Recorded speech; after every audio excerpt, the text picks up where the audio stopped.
Wholeness, beautiful tree seeds. Welcome to Seeds of Silver Tree. Silver Tree here. Okay. Before I jump into today's message, I'm just gonna put this out there. This is like my third or fourth video I tried to complete, and my phone keeps shutting off. I purchased this phone in 2019, so I guess you could say it's time to level up. So I need to get a new phone. Okay, so very quickly, hopefully it doesn't cut off. So today's topic is, I'm just gonna talk about this hopefully very gently with you. Loneliness, silence, and boredom. Entering into the void. And what I'm facing right now in my life. I'm dealing with loneliness. And I'm learning to embrace silence. And I'm having a hard time with boredom. And I have a consistent amount of human interaction 3 to 4 times a week due to my line of work, which is in the medical field, 12 hours straight, where I engage with dozens and dozens and dozens of people all day long for 12 hours straight. Okay.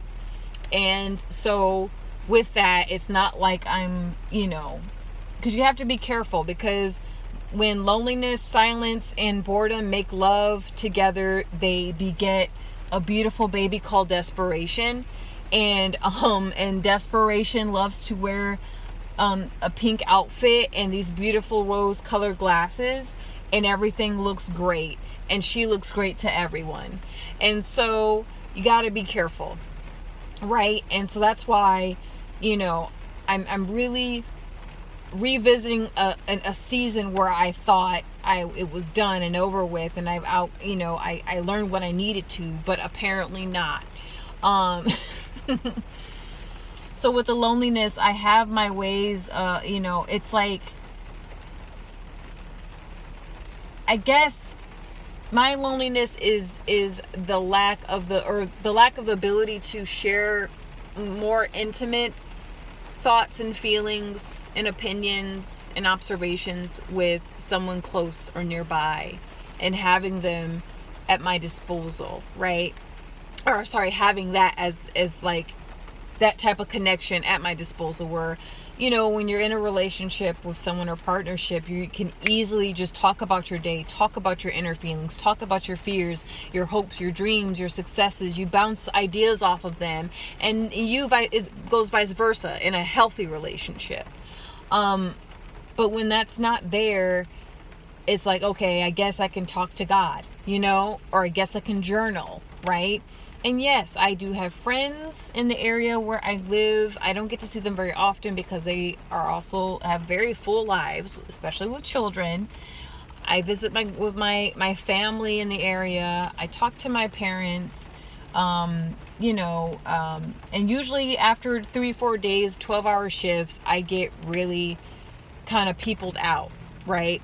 And so on my days off, I tend to just work on my projects, work on my hobbies, but I haven't made a really big effort to go to events or anything special per se, as of late, even though we're entering into, we're deep in the spring, summer's coming up.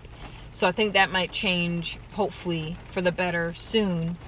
But that's my loneliness, is just not being able to share my deep thoughts, with somebody just like that. I have to find certain ways to channel this part of myself. And so I just sit with it. And then I'm learning to embrace silence. This morning, I do very well and function very well with silence. Through silence, I can hear God, I can hear higher power, I can hear my love energy beings, I can hear my internal dialogue, I can hear my thought forms. I have such a deeper connection with clarity, and clarity can connect with me. It's a beautiful thing. And so this morning, through my Ashtanga practice and through my my weightlifting. I didn't have any background noise or no soothing music in the background or no pumping, that high energy mainstream music. No, it was just my thoughts and my body and being present with that. And even on my drive, sometimes I'll just turn off the classical music and I have my windows down and I'm just listening to the silence around me. And silence can be quite loud, And then with boredom, it's like boredom, I think is like this excessive, because I have enough to do. Don't get me wrong. I have a lot to do. Because I'm a very creative person when I'm not doing my main occupation, but it's like I get sometimes overwhelmed with all the things I have to do. And a lot of the things I have to do are part of their long-term projects. So it's like things that you don't get to see the end result yet, that you're constantly having to work on. And so that gets very repetitive and kind of old. And I'm just kind of like, and it's like, I'm a very go, go, go, go, go person. And sometimes I'm learning to work with the energy of boredom, because boredom can be that doorway, that portal where the best ideas, the best inspiration breaks through. Boredom is needed for growth. Boredom is needed to just, to sit with it.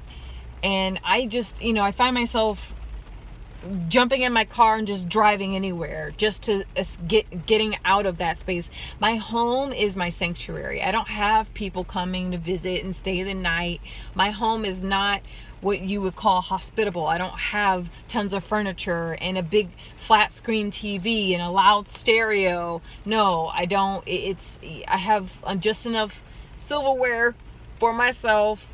And it's my sanctuary. And so that's my goal, is to make my home more of a sanctuary and not a place where it's so stale and stagnant that I gotta leave it to feel alive again, And so that's something I want to really work on.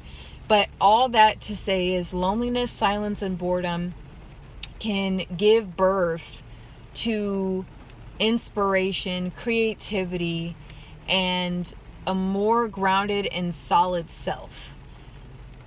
But when you don't use loneliness, silence, and boredom as a benefit to you, you become very desperate, and you'll take anything that comes your way. Any smile, any slight of flirtation, any new project that will eat up the majority of your time. Allow yourself to just sit in the void of it. Bask in it. That's the best way. Loneliness, silence, and boredom brings you to the present. It's uncomfortable. And so allow yourself to sit in that discomfort, because it's temporary. All of it's temporary. So I just wanted to say that. I want to keep the video short because my phone is getting old. I need a new phone. But that will happen eventually. I'm in no rush. I am not one of the keep up with the Joneses. I don't need a new iPhone every year. I don't know how people do that. Spend $1,000 on a new phone. My God. And then you gotta pay insurance. Oh man, no. I'll keep a phone for forever on this last little leg. But I will try not to do that with this, because I do enjoy what the iPhone can do and bring, and how it helps me with my own creativity and uploading these videos and stuff. So, but thank you so much for listening. I hope, let me know what you think. How do you guys deal with loneliness, silence, and boredom? Does it make you desperate, or does it make you more of a solid person? Because I find that once you allow yourself to access that part of you and you sit with it, you sit with these three things, it makes you, even when you do connect with people, when you do have an opportunity to connect with other people, it makes you that much more, what you bring to the table, that much more valuable, right? Because you're coming from a space of clarity. So yeah, it may suck temporarily, being lonely, or being silent, having to hear your own thoughts, or having to be bored Like, man, I've been working on this hobby forever. I've been working on this business idea forever. I've been working on this and that and this forever. I'm bored with it. But sit with it. Stick with it. Thank you so much. I'll see you soon. Bye.